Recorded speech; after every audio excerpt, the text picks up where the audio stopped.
Shalom bien-aimés dans le Seigneur, Shalom. Bonne fête de Pentecôte, bonne fête de Pentecôte à tous nos bien-aimés qui nous suivent online. Nous sommes encore là, ce dimanche béni de la part de l'Éternel, où nous sommes en train de célébrer la fête de Pentecôte. Oh bien-aimé, Dieu a promis, il a réalisé, que son nom soit béni. Merci pour les bien-aimés du centre culturel La Puissance. Nous sommes encore là. Et merci pour les bien-aimés qui nous suivent en dehors de la Chine, en dehors de Kinshasa. Et nous vous bénissons et nous disons gloire au Seigneur. C'est encore moi, votre humble serviteur, le pasteur Jean Pébé, le pasteur titulaire du centre culturel La Puissance. Et Dieu nous a encore donné la vie. Et nous disons merci à l'Éternel. Avant que nous puissions écouter la parole que Dieu nous a donnée en ce jour, nous sommes en train de célébrer la Pentecôte. Laissez-moi prier. Seigneur, nous te disons merci pour l'œuvre de la croix. Nous te disons merci pour le Saint-Esprit. Nous te disons merci pour la Pentecôte. Tu as promis à tes disciples et tu as réalisé. Que ton nom soit célébré. Que ton nom soit exalté. Nous recommandons cet instant entre tes mains. Glorifie-toi au milieu de nous. Au nom de Jésus, nous disons Amen. Bien-aimés, cette semaine que nous venons de terminer, c'était une semaine où nous avons parlé sur la Pentecôte. Nous avons parlé sur la Pentecôte le mercredi, le vendredi, et nous allons terminer sur la Pentecôte aujourd'hui. Laissez-moi donner un résumé rapide par rapport à ce que nous avons écouté sur la Pentecôte depuis le mercredi. Nous avons compris une chose bien aimée, que la Pentecôte intervient 50 jours après la fête de la Pâque et après 10 jours de l'ascension de Jésus-Christ. Et la star, la vedette de la Pentecôte, c'est le Saint-Esprit. La fête de la Pentecôte est la confirmation de la promesse que Christ a faite à ses disciples selon le verset que nous avons lu ensemble. Jean 14, 26, Jean 15, 26, Jean 16, 7. L'accomplissement de la promesse, c'est arrivé dans Actes des Apôtres, chapitre 2, verset 1 à 13. Dans Jean, Jésus a promis, et dans Actes, Jésus la promesse est réalisée. Le jour de la Pentecôte, les disciples étaient tous dans un même lieu. Comme Christ leur avait recommandé, c'était vraiment signe de l'humilité d'une assemblée forte en attendant une promesse de leur maître. Nous avons vu ça dans Actes des Apôtres, chapitre 1, verset 4. L'unité est la chose importante dans la vie d'un chrétien, dans ton foyer, dans ta famille, dans ton église, si nous voulons voir l'accomplissement de la promesse de Dieu. Et là nous avons lu un passage dans Matthieu chapitre 18, verset 19 à 20. Là la Bible dit si 2 ou 3 s'accordent. Et nous avons défini accorder pour dire quoi? Accorder veut dire mettre des choses en harmonie, avoir une même pensée, un même sentiment, une même foi chrétienne et parler un même langage. L'unité apporte la réussite, le succès là où les gens sont ensemble. Un peuple divisé, une maison divisée, une église divisée ne verra jamais la main de Dieu. Les disciples, ils étaient tous unis. Ils attendaient la promesse de la part de l'Éternel. Et dans l'unité que la Pentecôte est arrivée. Et là nous avons vu l'exemple de Josué, Moïse, Aaron et Hur. Soutenons-nous les uns les autres, aimons-nous les uns les autres, supportons-nous les uns les autres, pardonnons-nous les uns les autres, si nous voulons voir l'accomplissement de la promesse de Dieu au milieu de nous. Une chose très importante à savoir, la première unité d'abord, c'est notre union avec Christ. Devenons enfants de Dieu par une union éternelle. Notre relation verticale déterminera notre relation horizontale. Notre union avec Christ commence à la nouvelle naissance. Selon Jean chapitre 1, verset 12. Et bien aimé, le vendredi, nous avons vu deux choses importantes dans la vie des chrétiens. Il y a deux points importants dans la vie des chrétiens. Le premier point, la nouvelle naissance. La nouvelle naissance commence le jour où tu as donné ta vie à Jésus-Christ comme ton Seigneur et ton Sauveur. Selon Romains chapitre 10, verset 9. Et selon 2 Corinthiens chapitre 5, verset 17. En ce moment-là, bien-aimé, tu es né de l'Esprit et tu es devenu enfant de Dieu. On peut être de la race de Dieu, mais ne pas opérer dans la puissance surnaturelle. Là, nous avons dit quelque chose de très important. Il ne suffit pas seulement de devenir enfant de Dieu, mais le souci de Dieu, étant enfant, l'Esprit vit en nous, que nous puissions vivre le surnaturel dans nos vies. Le jour où nous sommes nés de Dieu, le Saint-Esprit est venu habiter en nous et nous a donné la nature de Dieu.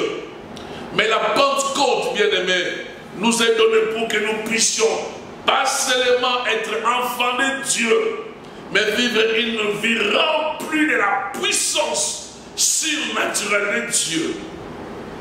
C'est la raison de la Pentecôte dans la vie d'un enfant de Dieu. En fait, un enfant de Dieu ne vit pas seulement la Pentecôte le jour où l'Église dans le monde entier nous célébrons la Pentecôte, mais un chrétien vit la Pentecôte toute sa vie.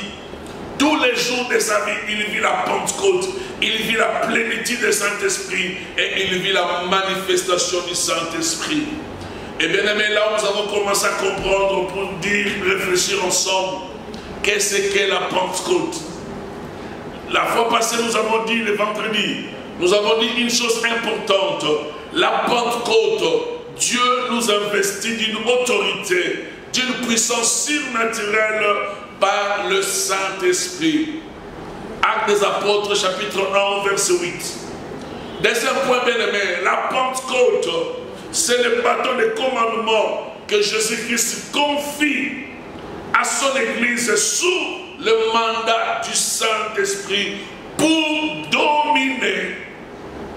Genèse chapitre 1, verset 27 à 28. Luc chapitre 10, verset 19. Troisième point, bien-aimé, nous avons vu la Pentecôte, c'est le retour en force du gouvernement divin dans l'homme qui est né de Dieu. Dieu nous donne les armes nécessaires pour son royaume au travers de son esprit qui vit en nous. Là, nous avons lu ensemble Éphésiens chapitre 6, verset 10. Mais laissez-moi aujourd'hui terminer sur la Pentecôte. Et le point que nous allons développer aujourd'hui, bien-aimés, la Pentecôte. La Pentecôte, une personne ordinaire peut faire des choses extraordinaires. Oh bien-aimé, si j'étais à ta place, j'allais acclamer. La Pentecôte donne la possibilité à un chrétien qui vit une vie ordinaire, mais à faire des choses extraordinaires. La Pentecôte, le Saint-Esprit donne la possibilité à un chrétien de vivre une vie surnaturelle. Bien-aimé, c'est possible que tu vives le surnaturel dans ta vie. C'est possible que tu vives des choses extraordinaires dans ta vie. Et avec quelqu'un qui est rempli de l'Esprit de Dieu, il peut faire des choses que l'œil humain ne peut pas faire, que la science ne peut pas faire, que la théologie ne peut pas faire, que l'économie ne peut pas faire. Mais quand on est rempli du Saint-Esprit, tu es un homme naturel, mais au travers du Saint-Esprit, au travers de sa puissance, tu peux faire des choses extraordinaires. Bien-aimé, la Pentecôte les vaincus d'hier sont devenus des vainqueurs d'aujourd'hui par le Saint-Esprit. Et bien aimé, pour confirmer cela, nous allons voir deux textes. Ou bien on peut seulement lire un seul texte. Actes des Apôtres, chapitre 3, versets 1 à 26. Actes des Apôtres, chapitre 3, versets 1 à 26. Écoutez bien aimé, la Bible nous dit: Pierre et Jean montaient ensemble au temple à l'heure de la prière. C'était la 9e heure. Il y avait un boiteux de naissance qu'on portait et qu'on plaçait tous les jours à la porte du temple appelé la Belle, pour qu'il demandât le monde à ceux qui entraient dans le temple. Cet homme voyant Pierre et Jean qui allaient y entrer, leur demanda le monde. Pierre, de même que Jean, fixa les yeux sur lui et dit: regardez-nous. Et il regardait attentivement, s'attendant à recevoir de quelque chose. Alors Pierre dit: je n'ai ni argent, ni or, mais ce que j'ai, je te le donne. Au nom de Jésus-Christ de Nazareth, lève-toi et marche. Et le prenant par la main, il le fit lever. Au même instant, ses pieds et ses chevilles deviennent fermes. D'un saut, il fit debout. Il s'est mis à marcher. Il entra avec eux dans le temple, marcha, sautant, louant Dieu. Tout le monde le vit, marchant et louant Dieu. Comme il était, il ne quittait pas Pierre et Jean. Tout le peuple, bien aimé par moi, je reprends le verset 10. Il reconnaissait que c'était celui qui était assis à la belle porte du temple pour demander le monde. Il fut rempli d'étonnement et de surprise au sujet de ce qui lui était arrivé. Comme il ne quittait pas Pierre et Jean, tout le peuple étonné accourut vers eux au portique dit de Salomon. Bien aimé, tu peux terminer le texte jusqu'au dernier verset, jusqu'au verset, on disait jusqu'au verset 26. Bien aimé, cette histoire se passe après la Pentecôte. La Bible dit, Pierre et Jean, ils avaient l'habitude d'aller dans le temple. Mais il y avait un boiteux qui était toujours là dans le temple. Donc c'était un boiteux qui était là. Avant la Pentecôte, les gars étaient là. Et là, après la Pentecôte, les gars étaient toujours là. Le monsieur était toujours là. C'était un boiteux. Il était devant la porte. Pas en train d'écouter la parole, mais il était là devant la porte pour mentir. Et la Bible nous dit, après la Pentecôte, après la venue du Saint-Esprit, après que Pierre et Jean et les autres disciples, ils étaient baptisés de l'Esprit. Oh bien-aimé, Pierre et Jean venaient au temple pour écouter la parole.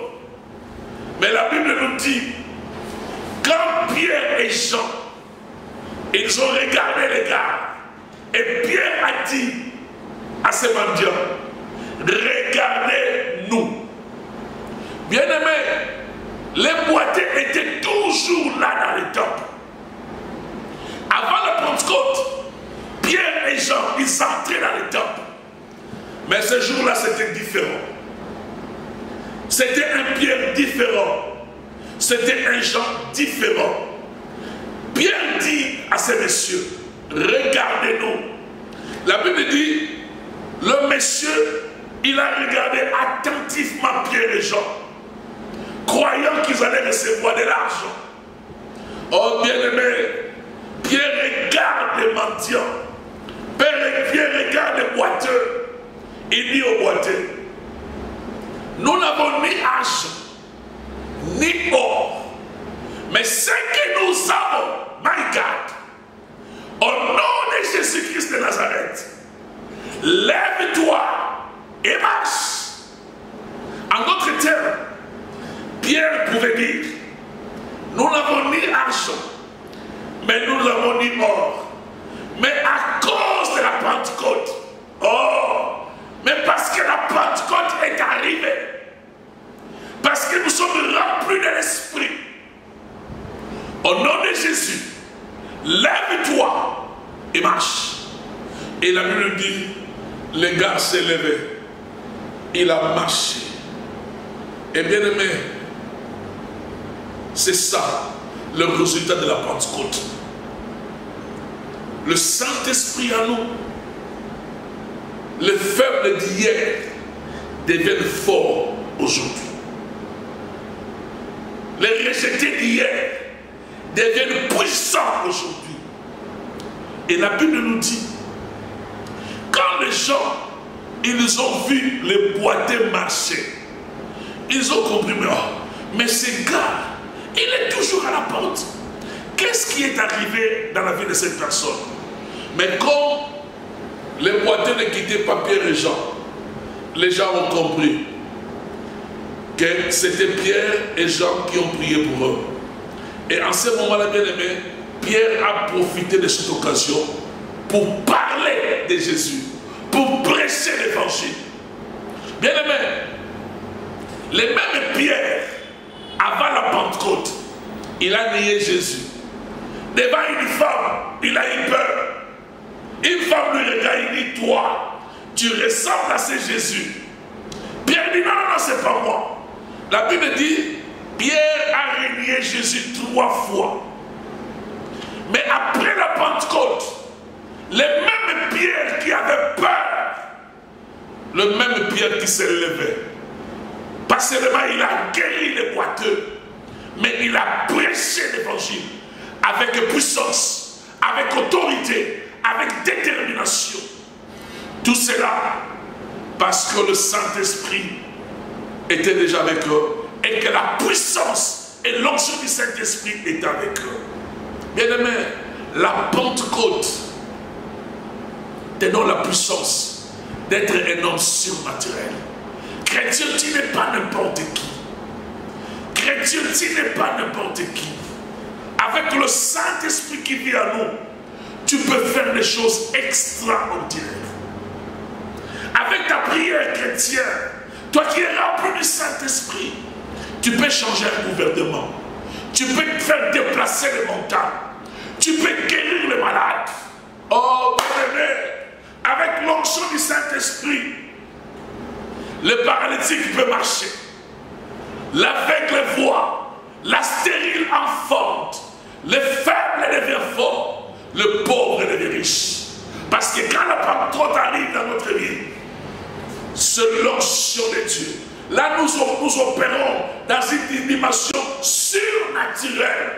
Nous ne sommes plus des hommes ordinaires, mais nous devenons des hommes extraordinaires sous l'onction du Saint-Esprit. Est-ce que nous pouvons attendre pour cela? Bien-aimés, laissez-moi vous donner encore la 5e raison que j'ai défini la Pentecôte. La Pentecôte annonce que Dieu est fidèle. Il a tenu parole. La Pentecôte nous annonce que Dieu est fidèle. Il a tenu parole. Nous avons vu dans Jean, Jésus a dit à ses disciples, quand le consolateur sera venu, c'était une promesse. Mais dans Actes des Apôtres, chapitre 2, ce n'était pas une promesse, mais c'était la réalité, l'accomplissement de la promesse. La Pentecôte nous annonce que Dieu est fidèle. Il a tenu parole. Chrétien, toi qui m'écoutes, je t'annonce une bonne nouvelle à la Pentecôte. Ton Dieu est fidèle. Ton Dieu est fidèle. Oh bien aimé, j'ai une chanson que je chantais quand j'étais enfant. Jésus est fidèle. Jésus est fidèle. Les gens de ce monde te décevront, Mais Jésus est fidèle. Jésus est fidèle. Jésus est fidèle. Les gens de ce monde se décevront, mais Jésus est fidèle. Bien-aimé, Ésaïe 55, verset 11, nous dit quelque chose d'important. Ésaïe 55, verset 11. Ésaïe 55, verset 11. Qu'est-ce que la Bible nous dit? Ainsi en est-il de ma parole qui sort de ma bouche. Elle ne retourne point à moi sans effet, sans avoir exécuté ma volonté et accompli mes desseins. Jésus dit, ainsi en est-il de ma parole. Quand elle sort de ma bouche, elle ne retourne point sans effet, sans avoir exécuté ma volonté et accompli mes desseins. Bien-aimé, la parole de Dieu dans ta vie, les promesses de Dieu dans ta vie ne retournera pas jusqu'à ce qu'il y aura l'accomplissement de cette promesse. Toi qui me suis aujourd'hui, tu passes des moments difficiles, tu te poses des questions. Seigneur, tu m'as promis. Seigneur, tu m'as dit. À quand la réalisation de la promesse? Oh, j'ai mis une parole dans la Bible. Dans Habakkuk, la Bible nous dit, c'est une prophétie dont le temps est déjà fixé. Si elle tarde, attends-la. Elle s'accomplira. Elle s'accomplira certainement. Jésus a promis la venue du Saint-Esprit. Il a réalisé dans un des apôtres. Toi qui m'écoutes, je vais te dire quelque chose de très important. Jésus n'a pas changé. Le Dieu des apôtres, il n'a pas changé. Toutes les promesses que Dieu t'a faites, tu verras l'accomplissement de cette promesse. Mais une personne qui a la promesse de Dieu ne meurt jamais jusqu'à l'accomplissement de cette promesse. Oh bien-aimé, réjouis-toi, toi qui as la promesse de Dieu. Quel que soit le temps, quel que soit le moment, quelles que soient les circonstances. Mais je sais une chose, comme les Anglais disent, I know something, ça va se réaliser. Elle s'accomplira certainement. N'abandonne pas. Oh bien-aimé, n'abandonne pas la foi chrétienne. Ce que Dieu t'a promis, ce que Dieu t'a promis, ce que Dieu t'a promis, ça s'accomplira. C'est là, il y aura l'accomplissement de ce que Dieu t'a promis. Reste fidèle à la parole de Dieu. Dieu a promis Joseph. Mais bien aimé, tout ce que Joseph a vécu, c'était presque le contraire de la promesse. Mais quand Dieu a promis, jusqu'à ce que Joseph, il est devenu premier ministre. Bien aimé, n'abandonne pas. La promesse de Dieu dans ta vie s'accomplira.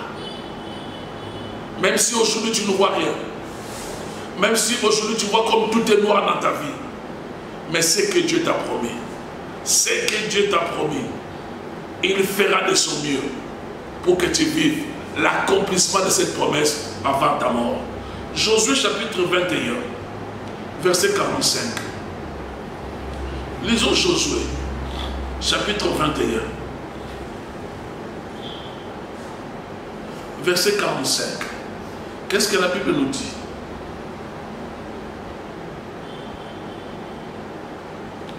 De toutes les bonnes paroles que l'Éternel avait dites à la maison d'Israël, aucune ne restera sans effet. Tous s'accomplirent. Je réponds. De toutes les bonnes paroles que l'Éternel avait dites à la maison d'Israël, aucune n'est restée sans effet. tout s'accomplir. Donc, bien aimé, toutes les paroles que Dieu avait dit aux enfants d'Israël, toutes ces paroles ont vu leur accomplissement. Bien aimé, it never changed. It's the same yesterday, today and forever. Dieu n'a pas changé. Ce qu'il a promis aux disciples, ils ont vu l'accomplissement. Ce qu'il a promis aux enfants d'Israël, ils ont vu l'accomplissement. Et ce qu'il t'a promis, tu verras l'accomplissement. Crois seulement que Dieu est fidèle. Si tu le crois, tu peux dire Amen. Et bien aimé, sixième point, je définis la Pentecôte comme la Pentecôte annonce la résurrection de tous les domaines de notre vie. La Pentecôte annonce la résurrection de tous les domaines de notre vie. Là, nous sommes dans Romains, chapitre 8, verset 11. Romains, chapitre 8, verset 11. Oh my God. Romains, chapitre 8, verset 11. Romains, chapitre 8, verset 11. Lisons la parole. Et si l'esprit de celui qui a ressuscité Jésus d'entre les morts habite en vous, c'est celui qui a ressuscité Christ d'entre les morts rendra aussi la vie à vos corps mortels par son esprit qui habite en nous. La Bible dit, si l'esprit de celui qui a ressuscité Christ habite en nous, bien aimé, comme je l'ai dit, le Saint-Esprit vit en nous. Il vit en nous les jours où nous avons reçu Jésus-Christ comme Seigneur et Sauveur. Donc la Pentecôte est en nous. À cause de cela, la Bible dit, Paul dit, si l'esprit de celui qui a ressuscité Christ dans notre mort habite en vous, il ressuscitera aussi vos corps mortels. La Pentecôte annonce la résurrection de ta santé. La Pentecôte annonce la résurrection de tes études. La Pentecôte annonce la résurrection de ton foyer. Dis-moi ce qui est mort dans ta vie. Et je te présente aujourd'hui la Pentecôte. Là où l'Esprit de Dieu vit, la mort n'a pas de place. Là où le Saint-Esprit vit, la mort n'a pas de place. Là où le Saint-Esprit vit, il y a résurrection. Oh bien-aimé, laisse que tout ce qui est mort dans ta vie, aujourd'hui le jour de la Pentecôte, que tu puisses célébrer la résurrection. Que tu puisses célébrer la résurrection. La résurrection de ton corps mortel. La résurrection de ta santé. La résurrection, je ne sais pas, de tous les domaines de ta vie. Parce que la Pentecôte vit à nous. Oh bien-aimé, que Dieu bénisse toute personne qui a écouté cette parole. Oh, pour terminer, pour conclure le message d'aujourd'hui, bien-aimé, ils étaient là tous ensemble. Et la Bible dit tout à coup. Hey, tout à coup.